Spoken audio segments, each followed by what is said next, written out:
C'est vraiment très très bien passé et maintenant on peut dire Motocultor est devenu carrésien, donc c'est incroyable que le festival puisse continuer et dans des bonnes conditions. Donc vraiment déjà rien que continuer à exister c'est déjà incroyable.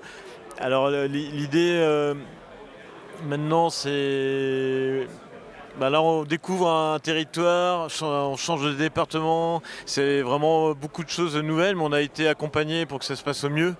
Et par les acteurs locaux, par les élus. Et c'est vraiment, ça a pu se faire assez de manière fluide et très simple. On est vraiment ravis de cette première expérience. Et grâce à la mairie de Carhaix et aux acteurs locaux, aux habitants, des bénévoles locaux, l'édition a pu très bien se passer.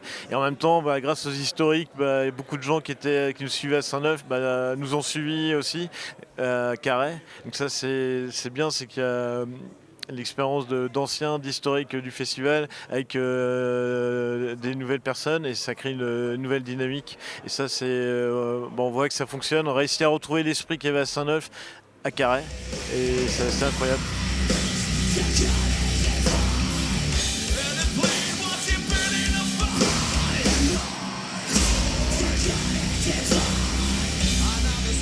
Là on est à 54 000 entrées, donc c'est le record du festival. L'an dernier on avait déjà battu notre record, on était à 44 000 et là on passe à 54 000 entrées.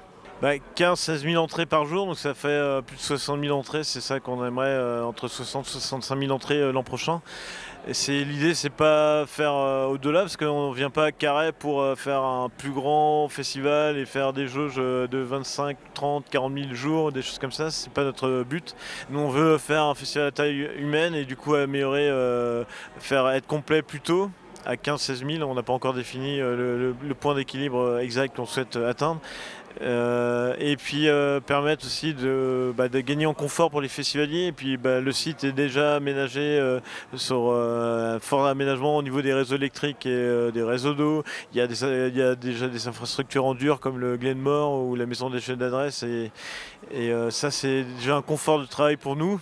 Donc là, on n'a pas trop encore digéré cette première édition, mais on commence à peine à se projeter. C'est que déjà, ce qu'on espérait avant, il y a un an, on espérait un site un peu plus aménagé avec des infrastructures en dur. Et là, on a déjà tout ça maintenant à Carhaix et du coup on s'aperçoit qu'il y a encore d'autres perspectives, mais là il faut nous laisser le temps pour imaginer qu'est-ce qui pourrait aider encore plus à améliorer ça, qu'est-ce qui peut permettre d'optimiser les coûts, réduire encore plus les coûts d'organisation, d'optimiser les choses peut-être avec d'autres acteurs locaux. Ce serait vraiment hyper important pour des questions écologiques, de mutualiser du matériel comme les ERAS, les Algeco, et je pense qu'avec les festivals locaux, il y a moyen d'optimiser plein de choses pour à la fois être dans des meilleurs objectifs de développement durable et en même temps réduire les coûts. Et en plus, l'un va avec l'autre et du coup, il